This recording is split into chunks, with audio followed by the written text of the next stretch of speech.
안녕하세요. 나무아카데미입니다. 저희 사이트는 국어 내신 대비 학습 자료를 제공하는 사이트입니다. 오늘 강의에서는 중학교 3학년 2학기 비상교과서의 의문의 세계 지문을 분석해 보도록 하겠습니다. 자, 여러분 일단 의문에 대해서 정확하게 좀 기억을 해두셔야 돼요. 이 개념을 묻는 문제에 되게 자주 출제가 되거든요. 그래서 이 의문이라고 하는 것은 음성에서 특별한 의미의 차이를 만들어주는 것을 말합니다. 그래서 말의 뜻을 구별해주는 소리의 가장 작은 단위를 우리가 의문이라고 합니다. 이 의문의 개념을 묻는 문제는 정말 매년 출제되고 있기 때문에 반드시 기억을 해두셔야겠고요. 자, 그래서 지금 보시면 여기 솜, 감, 골 이렇게 곰이라는 단어에서 단 하나의 의문만 바뀌는 것만으로도 의미가 달라집니다. 그래서 이런 식으로 의문의 중요성에 대해서 이야기하는 부분 확인할 수 있어요. 자, 의문에는 자음, 모음이 있다라고 나와 있죠. 일단 자음이라고 하는 것은 공기가 방해를 받아 나오는 소리를 말하고요. 모음은 이제 공기가 그대로 흘러나오는 소리를 말합니다. 자음은 모음을 만나야지만 소리가 날 수 있고요. 그에 비해서 이제 모음은 자음 없이도 홀로 소리 낼 수 있다라는 것 기억해 두시면 되겠습니다. 자, 그런데 지금 여기엔 나와 있지 않지만 이제 뒤에 나올 건데요. 의문에는 이렇게 자음과 모음 외에도 소리의 길이가 포함이 됩니다. 그래가지고 우리가 이제 의문의 종류를 공부할 때에는 자음, 모음 외에도 소리의 길이까지 꼭 같이 확인을 해 두시면 되겠습니다. 자, 그럼 일단 자음의 체계부터 같이 보도록 하겠습니다. 자, 일단 그 자음을 소리가 나는 위치가 같은 것끼리 묶는 것. 이 자음을 분류하는 방법 중에 하나가 바로 조음 위치입니다. 소리가 어디서 나느냐. 그래서 이런 것들을 분류해서 보면요. 어디서 난다고 하냐면요. 자, 혀의 뒷부분과 입천장 뒤쪽 부드러운 부분 사이에서 뭐 두 입술이 닿았다가 떨어지며 이런 식으로 발음이 나는 위치가 나타나고 있고요. 자, 그래서 이렇게 소리가 나는 위치에 따라서 자음을 연결하는 문제가 나오는데요. 여기 한번 보겠습니다. 자, 그래서 우리가 입술 소리라고도 부르는 입술이 닿았다가 떨어지면 나는 소리가 있습니다. 여기에는 이제 이 미음, 비읍, 쌍비읍, 피읍 이런 게 해당이 되고요. 잇몸 소리, 이제 혀끝과 윗니의 윗부분, 윗잇몸 사이에서 나는 소리에는 이런 것들이 속합니다. 다음으로 센 입천장 소리, 혓바닥과 입천장 앞쪽의 단단한 부분에서 나는 소리고요. 여린 입천장 소리, 혀의 뒷부분과 입천장 뒤쪽의 부드러운 부분 소리에서 나는 소리입니다. 마지막으로 목청 소리. 자, 그래서 여러분 이것들은 직접 사실 발음을 해보시는 게 제일 좋아요. 그래서 어떻게 발음했을 때 어디에서 소리가 나는지를 이 혀나 뭐 입술 이런 것들을 직접 느껴보셔야지 정확하게 더 기억하기가 좋습니다. 그래서 이 소리 나는 위치에 따라서 분류를 할 수 있다는 거 기억을 해두시면 되고요.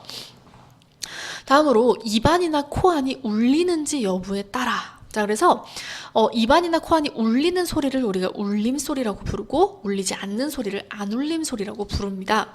자, 이 울림 소리는요, 여러분 딱 이렇게 네 가지만 포함이 돼요. 그래서 이 네 가지를 외우고 이 외의 소리가 안 울림 소리다라고 기억을 해두시는 것이 훨씬 편하실 거예요.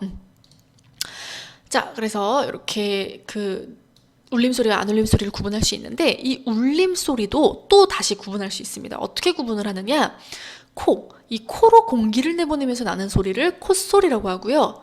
혀끝을 잇몸에 대거나 잇몸에 댄 채 공기를 양옆으로 흘려보내면서 내는 소리를 이제 흐름 소리라고 합니다. 그래가지고 아까 전에 그 얘기했던 니은, 리을, 미음, 이응 중에 이 리을만이 흐름 소리고 나머지 세 가지가 콧소리가 됩니다. 그래서 이것도 구분할 수 있어야겠죠? 자, 다음으로 이제 자음은 또 소리의 세기에 따라서 구분이 돼요. 자, 그래가지고 우리가 이제 그 거센 소리, 또 된 소리라고 하는 것들을 잘 알고 계시죠? 그래서 이 소리의 세기에 따라 예사 소리, 그리고 거센 소리, 된 소리 이렇게 나뉘는데요.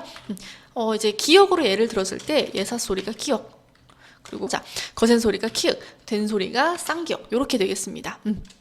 그래서 이러한 그 예사 소리, 거센 소리, 된 소리의 차이 좀 여러분 정확히 기억을 해두셔야 됩니다. 자, 여기서는 어떤 문제가 많이 나오냐면요, 바로 이 소리의 세기에 따라서 느낌이 달라진다는 거예요. 예사 소리는 된 소리와 거센 소리에 비해서 작고 약한 가벼운 느낌이 들고요. 거센 소리는 이 예사 소리와 된 소리에 비해서 강하고 무겁고 거친 느낌이 든다라고 하는 거 문제로 굉장히 자주 나오니까요. 이거 기억을 해두시면 되겠어요. 자, 그래서 이렇게 발음하는 방식에 따라서도 분류를 할 수 있다. 그래서 여러분 제일 좋은 건 이 자음 체계표를 외워두시는 겁니다. 그래서 우리가 지금 파열음, 파찰음, 마찰음이라고 하는 게 나오는데요. 이게 무엇이냐? 파열음은요, 공기의 흐름을 잠시 막았다가 그 막은 자리를 터뜨리면서 내는 소리예요. 마찰음은 입안이나 목청 사이 통로를 좁혀서 그 공기를 내보내면서 마찰을 일으키는 소리고요. 다음 파찰음은 막았다가 터뜨리면서 마찰을 일으키는 소리입니다. 그래서 이 파열음, 파찰음, 마찰음 이것들이 이제 안울림 소리에 해당을 하고요. 이 안울림 소리 각각 안에 예사 소리, 된 소리, 거센 소리로 또 나뉜다는 것도 여러분이 확인을 해두시면 되겠습니다. 그리고 울림 소리에 이제 비음과 유음, 그 콧소리와 흐름 소리가 해당이 됩니다. 그래서 각각을 이렇게 구분할 수 있는 요 체계표는 꼭 같이 외워두시길 바랍니다. 자, 다음으로는 모음입니다. 자, 여러분 모음은요, 발음하는 동안 입과 턱이 일정한 모양으로 고정되어 있는 모음을 우리가 단모음이라고 하고요.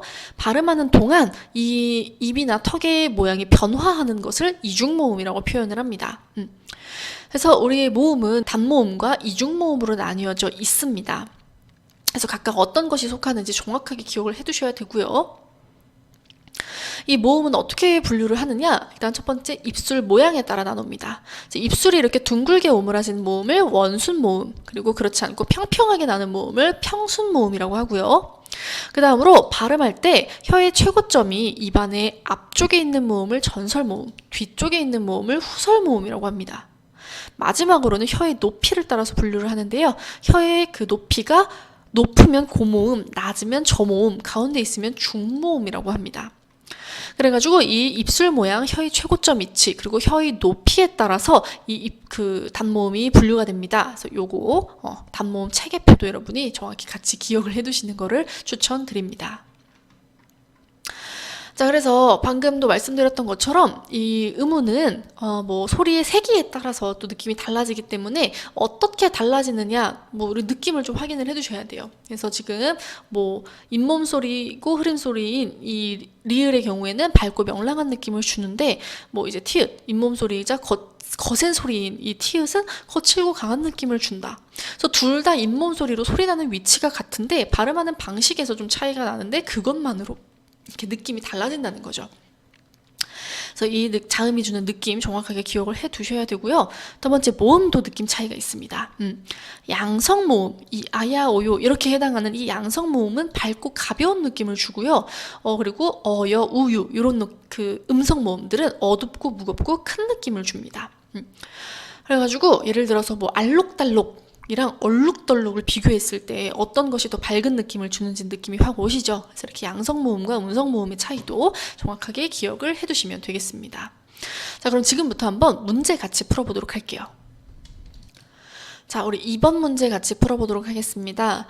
이렇게 발음기관 단면도를 제시하고 그 소리나는 위치에 따른 자음을 연결하는 문제가 굉장히 여러 문제 나와요. 자, 여러분 그 발음기관 단면도를 보고서도 구분할 수 있으셔야 됩니다. 자, 그러면 여러분들은 영상 잠시 일시 정지하고 문제 풀어봐 주시기 바랍니다. 네, 그러면 문제 한번 같이 해설해 보도록 하겠습니다. 자, 그러면 일단 그 기역부터 좀 같이 보도록 하겠습니다. 여러분, 기역은 무슨 소리냐? 잠시만요. 이렇게 내려놓고 같이 옆에다 쓰면서 할게요. 자, 여러분, 이 기역에서 나는 소리는 무슨 소리냐? 바로 이제 그 입술 소리죠. 이 입술 소리에 해당하는 자음으로는 우리가 요런 것들이 있다라고 얘기했습니다. 니은은요, 여러분, 잇몸 소리입니다. 이 잇몸 소리에 해당하는 자음은 요런 것들이 있었죠. 이 디귿 같은 경우에는 이제 센 입천장 소리입니다. 그래서 이 센 입천장 소리에는 요런 것이 있었고요. 다음 리을, 이제 이 뒤쪽에 여린 부분, 여린 입천장 소리라고 했죠. 여기에는 요런 것이 속했습니다. 마지막으로 저 미음, 목구멍이잖아요. 목청 소리입니다. 목청 소리. 이 목청 소리에는 히읗이 있죠. 그래서 이 각각의 그 위치에 따른 자음 무엇이 해당하는지, 그리고 그것의 이름 정확하게 기억을 해두셔야 이런 문제를 풀 수가 있겠죠. 일단 답은 이제 2번이 되겠죠. 2번은 이제 그 잇몸 소리 적절한 것으로 잘 연결이 되어 있습니다. 자, 이렇게 문제 한번 같이 풀어보았고요. 이것 외에도 더 많은 문제나 자세한 학습 자료는 저희 나무 아카데미 홈페이지에서 확인하실 수 있습니다.